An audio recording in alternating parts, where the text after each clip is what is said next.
annyeonghaseyo আর এই ভিডিওগুলি শুধুমাত্র বিনোদনের জন্য তৈরি করা হয়। এখানে কোনো কেপা প্যাডেলকে ছোট করা হয় না, তো প্লিজ কেউ এটাকে সিরিয়াসলি নিও না। তো চলো আজকের ওয়ানশট শুরু করা যাক। আর আজকের গল্প একজনের জীবনের ওপর বেস করে তৈরি করা। যদি গল্পটা ভালো লাগে তো প্লিজ লাইক, কমেন্ট আর শেয়ার করতে ভুলো না। চ্যানেলটাকে সাবস্ক্রাইব করে দিও। তো চলো শুরু করা যাক। তে হ্যাঁ মা বলো। আমার কাজে যেতে দেরি হয়ে যাচ্ছে, তুই এক কাজ কর, টিউশনে যাওয়ার আগে বাবার এই টিফিনটা বাবার কাছে পৌঁছে দিস। আচ্ছা ঠিক আছে, দাও। সাবধানে যাস, আমি বেরোলাম। আচ্ছা যাও, তুমিও সাবধানে যেও। হ্যালো, আমি তেইয়ং, কিম তেইয়ং, ক্লাস 11-এর ছাত্রী। চলো বাপির কাছে যেতে যেতে আমার পরিচয়টা দিয়ে দিই। আমার মা একজন হোটেলের ম্যানেজার, আমার বাপি একটি কোম্পানিতে জব করে। ছোটবেলা থেকে আমার সমস্ত শখ পূরণ হলেও আমার মা বাপিকে আমি বেশিক্ষণ কাছে পাইনি। তারা সবসময় তাদের কাজ নিয়েই ব্যস্ত থাকতো। তাদের ব্যস্ত জীবনে আমাকে দেওয়ার মতো সময়টা খুবই কম ছিল। নিজেকে বড্ড একা মনে হতো, তাই নিজের একাকিত্ব কাটাতে একজনের সাথে রিলেশনে যাই। কিন্তু সেখানে গিয়েও দুঃখ কষ্ট ছাড়া কিছুই কপালে জোটেনি। একটু এদিক থেকে এদিক হলেই চা তার ভাষায় গালিগালাজ করতো। শেষে থাকতে না পেরে তার সাথে ব্রেকআপ করে বেরিয়ে এলাম। প্রচণ্ড ডিপ্রেশনে চলে গিয়েছিলাম। আর সেই ডিপ্রেশনকে কাটাতেই আমার সঙ্গ দিল আমার ফোন। সারাক্ষণ ফেসবুক, ইনস্টাগ্রামে নিজেকে ব্যস্ত রাখতাম। পড়াশোনা করার পর যেটুকু সময় খালি পেতাম ওই দিয়েই কাটিয়ে দিতাম দিনটা। নাও আমি চলে এসেছি, বাকিটা না হয় গল্পেই জানবে। বাপি বাপি, আরে তে তুই? মা খাবার পাঠিয়ে দিল, এই নাও। তুই এবার কষ্ট করে কেন আসতে গেলি? তোর টিউশন আছে না? আরে তুমি চিন্তা করো না, এইটুকু আসতে আবার কষ্টের কি আছে? নাও আমি আসি কেমন? আঙ্কেল এটা একটু দেখুন। হ্যাঁ দাও। বাপি আমি আসলাম তাহলে। হ্যাঁ যা, সাবধানে যাস। এটা আঙ্কেলের মেয়ে? Wow nice. এরপর কয়েকটা দিন কেটে গেল। ঘরে বসে বসে ফোনটা ঘাঁটছিলাম, হঠাৎ করে দেখলাম একটা ফ্রেন্ড রিকোয়েস্ট এলো। সেটা চেক করতে মানুষটাকে চেনা চেনা লাগলো। এর তো বাপির অফিসেই কাজ করে। নাম জিয়ন জাংকুক। চেনা মানুষ দেখে তাকে অ্যাকসেপ্টও করে নিলাম। সেদিন থেকেই হাই হ্যালো দিয়ে কথা শুরু। মাঝে মাঝেই আমাকে মেসেঞ্জারে নক দিত, কেমন আছি, কি করছি, এই ধরনের কথাবার্তা। কথা বলতে বলতে আস্তে আস্তে আমাদের মধ্যে একটা খুব সুন্দর বন্ধুত্ব তৈরি হলো। বন্ধুত্ব ধীরে ধীরে এতটাই গাঢ় হতে লাগলো, একে অপরের সাথে কথা না বলে আমরা থাকতেই পারতাম না। বেশ কাটছিল দিনগুলো। এমনই একদিন ঘটলো এক ঘটনা। আমার সব থেকে প্রিয় মানুষটা আমাকে চিরদিনের জন্য ছেড়ে চলে গেল। সে ছিল আমার দাদু, যে কিনা আমাকে অনেক ভালোবাসতো। যে ভালোবাসা আমি মা বাবার কাছে কখনো পাইনি, দাদু আমাকে সেই ভালোবাসাটা দিয়েছিল। এই ঘটনার পর যেন আমি ভেঙে চুরে চুরমার হয়ে গেলাম। জাংকুক সেটা বুঝতে পারলো। সে সবসময় আমাকে খুশি রাখার চেষ্টা করত। জাংকুক অনেক মিশুকে, প্রাণোজ্জ্বল একটা ছেলে। এরপর মেসেঞ্জার থেকে আস্তে আস্তে ফোন কলে কথা বলা শুরু করি। হ্যালো, কি করছো? কিছু না, এই বসে আছি। কি ব্যাপার, মনটা কি খারাপ? না মানে আসলে কি হয়েছে বলো না। আসলে আমার এক্স বয়ফ্রেন্ড কাই আমাকে বারবার কল করে হুমকি দিচ্ছে। কি? কিন্তু কেন? সে আমার সাথে আবার রিলেশনে আসতে চায়। সে হুমকি দিচ্ছে আমি যদি তার সাথে রিলেশনে না যাই তাহলে তাহলে সে আমাকে কিছুতেই ভালো থাকতে দেবে না। আরে দূর, তুমি ওর কথা বাদ দাও তো। এসবকে বলে ফাঁকা আওয়াজ। আমি থাকতে ও তোমার কিচ্ছু করতে পারবে না। তে কার সাথে কথা বলছিস? বাপি তুমি? আমি জিজ্ঞেস করলাম কার সাথে কথা বলছিস? বাপি জাংকুক। কোন জাংকুক? আমার অফিসের? হ্যাঁ বাপি। ও তোর ফোন নাম্বার পেলো কি করে? না মানে না মানে না মানে করবি না। ও তোর ফোন নাম্বার পেলো কি করে সেটা বল। কি চলছে তোদের মধ্যে? না বাপি, ও শুধু আমার বন্ধু হয়, জাস্ট ফ্রেন্ড। আমরা এমনি বন্ধুর মতোই কথা বলি, দ্যাটস ইট। আজকেই লাস্ট, আর যেন আমি ওর সাথে তোকে কথা বলতে না দেখি, কথাটা যেন মাথায় থাকে। এরপর জাংকুক কয়েকবার ফোন করে, ফোনটা রিসিভ করি না। শেষে আবার মেসেজ পাঠায়, কি হলো কি, ফোন রিসিভ কেন করছো না? বাপি তোমার সাথে কথা বলতে মানা করেছে। কি? কিন্তু কেন? আমি জানি না। দেখো এমন কিছু করো না। আমি বুঝতে পারি সে আমাকে ভালোবাসতে শুরু করেছে। আচ্ছা তোমার কাছে যদি আমি একটা জিনিস চাই তুমি দেবে? বলো কি চাও? তোমার ফেসবুকের পাসওয়ার্ডটা দেবে? হ্যাঁ কেন নয়। দাঁড়াও, আমি সেন্ড করছি। এরপর ওর ফেসবুকটা লগ ইন করি। সেখানে গিয়ে দেখতে পাই আমার মতোই আরও কিছু মেয়ের সাথে ও মেসেঞ্জারে কথা বলে। তার মানে বাপি কি এই জন্যই আমাকে মানা করলো? আমি কি আবার কোনো ভুল করতে যাচ্ছিলাম? না, এটা নিয়ে আমাকে ওর সাথে কথা বলতেই হবে। এরপর আমি তাকে কল করি। হ্যাঁ তে বলো। আমি ভাবলাম তুমি খুব ভালো ছেলে জাঙ্কুক, কিন্তু এখন তো দেখছি মেয়েদের সাথে কথা বলাটা তোমার একটা নেশা। তে কি বলছো কি এসব? আমি যা বলছি ঠিকই বলছি। আমি ছাড়াও তোমার মেসেঞ্জারে এমন অনেক মেয়ে আছে যাদের সাথে তুমি কথা বলো, আর সেটাও খুব ঘনিষ্ঠভাবেই। তে তে তুমি বিশ্বাস করো, ওগুলো আমি করি না। সত্যি কথা বলতে আমার ফোন আমি খুব একটা ইউজ করতাম না। আমার ফোন থেকে আমার বন্ধু কথা বলে মেয়েদের সাথে, তাদের সাথে আমার কোনো রকম পরিচয় নেই। আমাকে কি বোকা মনে হয়? তুমি যা বলবে আমি তাই বিশ্বাস করব?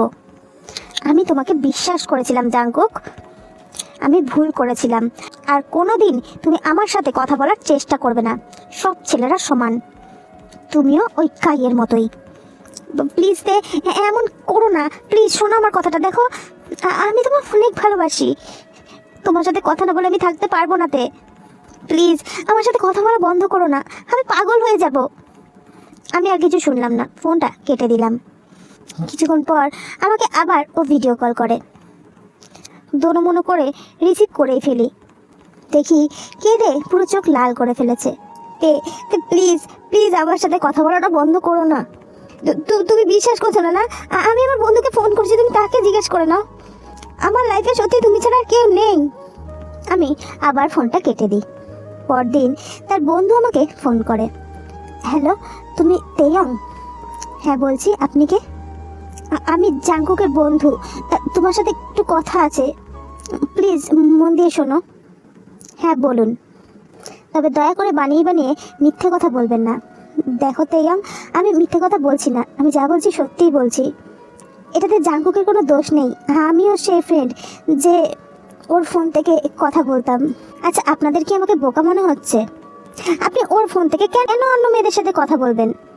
আপনার নিজের কাছে কি ফোন নেই? আসলে সত্যি কথা বলতে জাঙ্কুক দেখতে অনেক সুন্দর, যে কোনো মেয়ে ওর প্রেমে পাগল হয়ে যায়, ওর সাথে কথা বলতে চায়। আর তাই জন্যে আমি জাঙ্কুক সেজে তাদের সাথে কথা বলতাম। কিন্তু দেখো প্লিজ, তুমি আমার জন্য ওকে ভুল বুঝো না। কালকে ও আমার বাড়িতে গিয়ে অনেক ঝামেলা করে এসছে। ও তোমাকে সত্যি অনেক ভালোবাসে। আর আই এম সরি, আমি আর কখনো ওর ফোন ইউজ করব না, এই কথা দিলাম আমি তোমাকে। প্লিজ ওকে ফিরিয়ে দিও না।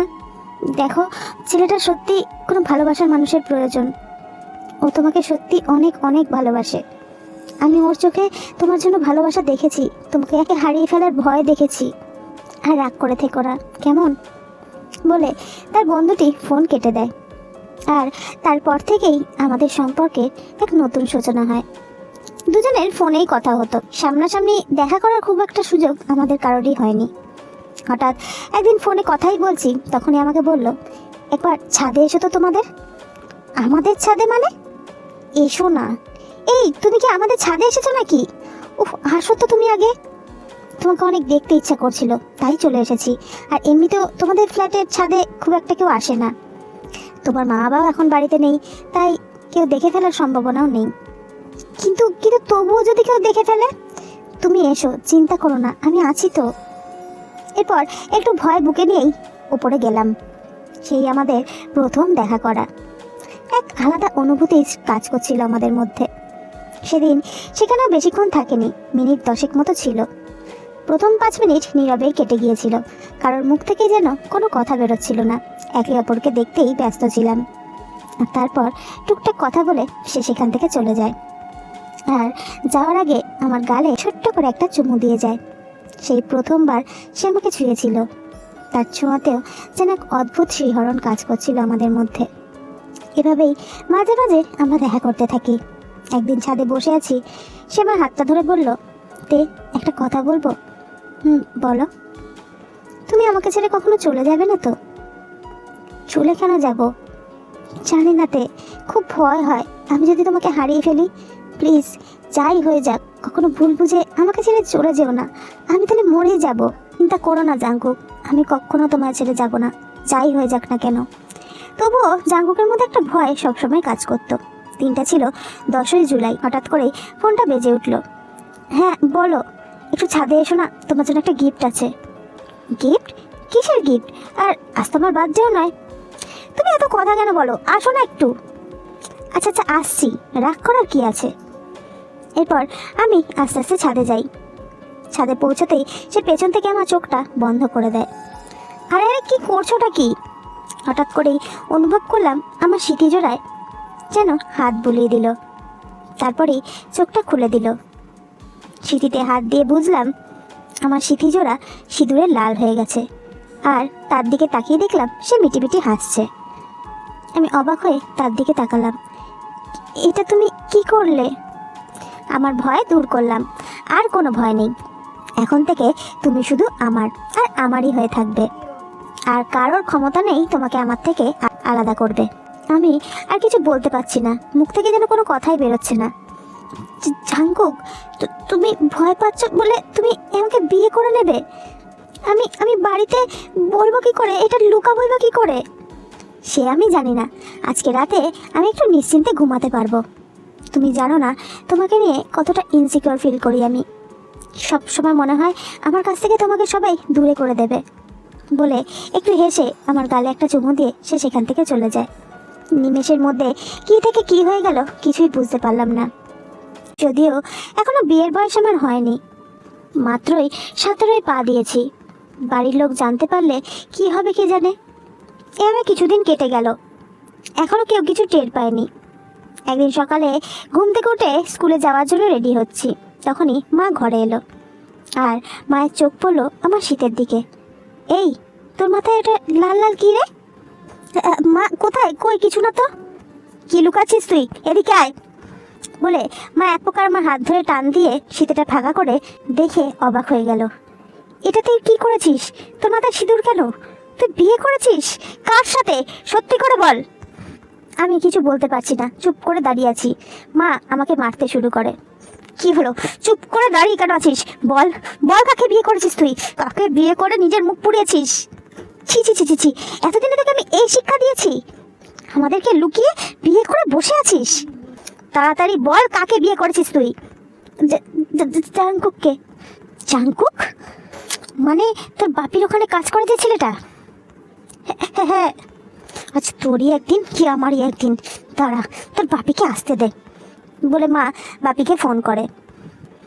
শোনো, তোমার মেয়ে কি কাণ্ড করেছে। সে তোমাদের ওই অফিসে জাঙ্কুককে বিয়ে করেছে, কাউকে কিছু না জানিয়ে। কি যা তা বলছো? যা বলছি ঠিকই বলছি, তুমি তাড়াতাড়ি বাড়িতে এসো। না থাক, তোমাকে আসতে হবে না, আমি ওখানে যাচ্ছি। আজ ওই ছেলের সাথে একটা হেস্তনেস্ত করেই ছাড়বো। ওর এত বড় সাহস। বলে মা আমার হাতটা ধরে টানতে টানতে বাপির কাজের জায়গায় নিয়ে যায়। জাঙ্কুক সেখানে তখন ছিল না, একটু বেরিয়েছিল। এদিকে আমার মধ্যে প্রচণ্ড ভয় কাজ করছে। জাঙ্কুক যদি স্বীকার না করে তো তখন আমি কি করব? এই চিন্তাগুলোই মাথার মধ্যে ঘুরপাক করছিল। কিছুক্ষণের মধ্যেই জাঙ্কুক সেখানে চলে আসে। আমাকে, মাকে আর বাপিকে দেখে সে বেশ অবাক হয়। হয়তো মনে মনে বুঝতে পারে কিছু একটা সাংঘাতিক হয়েছে। এই যে এই ছেলে, সত্যি করে বলো, তোমার সাথে আমার মেয়ের বিয়ে হয়েছে? কবে? কিভাবে? হ্যাঁ হ্যাঁ আন্টি, আসলে আমি ওকে ভালোবাসি আর ও আমাকে ভালোবাসে। আর আমরা 10 তারিখে বিয়ে করেছি। আমার বাবা মার সামনে ও এই কথাটা স্বীকার করায় আমার মনে যেন হাজারো ভালো লাগা ভরে উঠল। তোমরা যে বিয়ে করেছো তোমার বাড়ির লোক জানে? না, এখনো বলা হয়নি, তবে আমি বলে দেব। তোমার মা বাবাকে নিয়ে আমাদের বাড়িতে আসবে, বাকি কথা বাড়িতেই হবে। এখানে আমি আর কোনো সিনক্রিয়েট করতে চাই না। বলে আমাকে টানতে টানতে বাড়িতে নিয়ে যায়। আর বাড়িতে এনেই সবার প্রথম আমার কাছ থেকে আমার ফোনটা কেড়ে নেওয়া হয়। মা, ফোনটা কেন নিয়ে যাচ্ছ? আজ থেকে তোমার ওর সাথে সমস্ত যোগাযোগ বন্ধ। আজ থেকে আর তুমি ওর সাথে কথা বলবে না। মা প্লিজ এমনটা করো না। মা আমরা কথা না বলে থাকতে পারবো না। মা প্লিজ এমনটা করো না।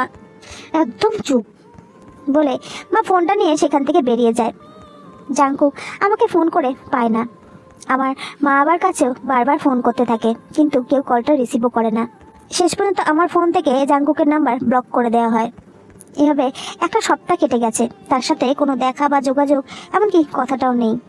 সে প্রতিদিনই ফোন করে, কিন্তু কেউ আমার সাথে তাকে কথা বলতে দেয় না। এই কষ্ট আমি আর সহ্য করতে পারছিলাম না। একদিন রাগ করে ফিনাইল খেয়ে নিই। এটা খাওয়ার পর প্রচণ্ড কষ্ট হচ্ছিল। আমার বাবা বুঝতে পারে, কিন্তু তবুও একবারও আমার কাছে আসে না, এমনকি জিজ্ঞাসাও পর্যন্ত করে না যে আমি কেমন আছি। আমার পুরো মুখ জিভ জ্বলে যাচ্ছিল। আমি চুপ করে শুয়ে সমানে চোখে জল ফেলছি। সে সময় আমার ছোট ভাই নুন আর লেবু দিয়ে জল করে নিয়ে এসে হাজির হয়। এই দিদি, দিদি তোর খুব কষ্ট হচ্ছে তাই না? এই বল না। এদিকে আমার বাবা জাংকুককে কল করে। হ্যালো আঙ্কেল, আঙ্কেল তে কেমন আছে? আমার মেয়ের যদি কিছু হয় আমি কিন্তু তোমাকে ছেড়ে দেবো না জাংকুক। কিছু হয় মানে কি কি হয়েছে বলুন না, ও ঠিক আছে তো? তোমার জন্য, শুধুমাত্র তোমার জন্য আমার মেয়ে ফিনাইল খেয়ে নিয়েছে। কি কি কি বলছেনটা কি? শুনে রাখো জাংকুক, ও যদি কোনো বাড়াবাড়ি কিছু করে ফেলে তার জন্য কিন্তু দায়ী থাকবে তুমি। তাই ভালোই ভালোই একটা কথা শুনে রাখো, ওকে ভুলে যাও। আমি ওর আবার বিয়ে দেব। আঙ্কেল, আঙ্কেল আমি আমি এখন কি করব? তোর সাথে কিভাবে যোগাযোগ করব? ও কেমন আছে কিছুই তো বুঝতে পারছি না। এরপর আরও 2-1 সপ্তাহ কেটে যায়। নিজেকে গুটিয়ে রেখেছিলাম, কারোর সাথেই কথা বলতে ভালো লাগতো না। এই কদিনের মধ্যেও একটা এমন দিন যায়নি যে ও আমাকে ফোন করার ট্রাই করেনি, কিন্তু মা বারবার ফোনটা কেটে দিয়েছে, অথবা কোনো সময় ধরে নিজেই কথা বলেছে, তাকে হুমকি দিয়েছে আমার কাছ থেকে সরে যাওয়ার জন্য, কিন্তু সেও হার মানেনি। এমনই একদিন আবার ও মাকে ফোন করে। মা কলটা রিসিভ করতেই বলে, আন্টি, আন্টি প্লিজ প্লিজ একবার ওকে দিন, আমি শুধু একটু কথা বলবো, আমি শুধু একটু জানতে চাইবো কেমন আছে। প্লিজ আন্টি দিন ওকে একটু। আচ্ছা বেশ দিচ্ছি বলে মা ফোনটাকে স্পিকারে নিয়ে আমার কাছে নিয়ে আসে। হ্যাঁ হ্যাঁ হ্যালো, তে তে এরা আমার সাথে তোমাকে কথা বলতে দিচ্ছে না। আমি আমি তোমার বাপিকে রোজ কল করেছি, তোমার মাকে প্রতিদিন কল করেছি, কিন্তু কেউ তোমার সাথে আমার যোগাযোগ করতে দেয় না। তোমার বাপি তোমার ফোন থেকে আমার নাম্বার ব্লক করে দিয়েছে। তোমার মা বাবা কেউ আমার ফোনটা ধরে না। আমি কি করব? আমি আমি তোমাকে ছাড়া মরে যাব। 3-4 সপ্তাহ হয়ে গেছে আমি তোমার সাথে কথা বলিনি। আমি কিভাবে আছি বুঝতে পারছো একবারও? আমি কিছুই বলতে পারছি না, অঝরে কেঁদে চলেছি। তে তে শোনো না, আমরা এখানে থাকলে ওরা আমাদের একসাথে হতে দেবে না। চলো চলো আমরা পালিয়ে যাই। কথাটা বলতেই মা ফোনটা নিয়ে নেয়। পাগল হয়ে গেছে তুমি? মাথা খারাপ হয়ে গেছে? এসব কিসব যাতা বলছো? দাঁড়াও, তোমার দাদাকে ফোন করে সবটা জানাচ্ছি আমি। এরপর উনি জাংকুকের দাদাকে ফোন করে। তোমার ভাইকে বোঝাও, ও পাগল হয়ে গেছে। ও বলছে আমার মেয়েকে নিয়েও পালিয়ে যাবে। আন্টি, আন্টি দেখুন, এভাবে কোনো কিছু সলিউশন হয় না। আমরা যদি জোর জবরদস্তি করে ওদেরকে আলাদা করে রাখি তাতে ওরা কেউই ভালো থাকবে না। আপনি বলুন তো, এভাবে কি আপনারা শান্তিতে আছেন? আপনার মেয়ে ভালো আছে না আমার ভাই ভালো আছে? আমরা কেউ ভালো নেই। তাই আমি কালকে আপনাদের বাড়িতে আসবো, আমার মা বাবাকে নিয়ে। আপনাদের বাড়িতে গিয়ে সবটা ঠিক হবে। এরপর সবাই আমাদের বাড়িতে আসে। অনেক কথা হয় তাদের মধ্যে। জাংকুকও সেদিন এসেছিল। এরপর জাংকুকের দাদা সবটা বুঝিয়ে বলার পর আমার বাবা মা এক পর্যায়ে রাজি হয়ে যায়। তবে তারা শর্ত রাখে, বিয়ে হবে 2 বছর পর, আমার 18 বছর কমপ্লিট হলে। আন্টি, আন্টি বলছি সব যখন ঠিকই হয়ে গিয়েছে, আপনি প্লিজ ওকে ফোনটা দিয়ে দেবেন। বিয়ে তো 2 বছর পর হবে, অন্তত কথা তো বলতেই পারি আমরা, তাই না? আচ্ছা বেশ, দিয়ে দেব, কিন্তু একটা কথা মনে রাখবে, এই 2 বছরের মধ্যে এমন কিছু তোমরা করবে না যাতে আমাদের মুখে চুনকালি পড়ে। আমি আপনাকে কথা দিচ্ছি আন্টি, আমরা এমন কিচ্ছু করব না। তারপর দেখতে দেখতে 2 বছর কেটে যায়। এই 2 বছরে আমি অনেক কিছু তার কাছ থেকে জানতে পেরেছিলাম। সে কবে আমাকে প্রথম দেখেছিল, প্রথম দেখেই সে আমার প্রেমে পড়ে গিয়েছিল, এইসব। আর কয়েকদিন পর আমাদের বিয়ে। আমি প্রচণ্ড এক্সাইটেড। এই দিনটার জন্য আমরা দুজনেই অনেক অপেক্ষা করেছি। অনেক ঝড় পেরিয়ে গেছে আমাদের ওপর থেকে। দুজনের মধ্যেই একটা অদ্ভুত এক্সাইটমেন্ট কাজ করছে। এই 2 বছরে আমাদের দেখা সাক্ষাৎ খুবই কম হয়েছে। মাঝে মাঝে সে ছাদে আসতো, কিছুক্ষণ কথা বলে চলে যেত। সে তার কথা রেখেছিল। এই 2 বছরে সে আমার সাথে এমন কিছুই করেনি যাতে আমার চরিত্রে দাগ লাগে। এই 2 বছরে জাংকুক আমার মা আবারও মন জিতে নিয়েছে। তারাও তাকে বিশ্বাস করতে শুরু করেছে।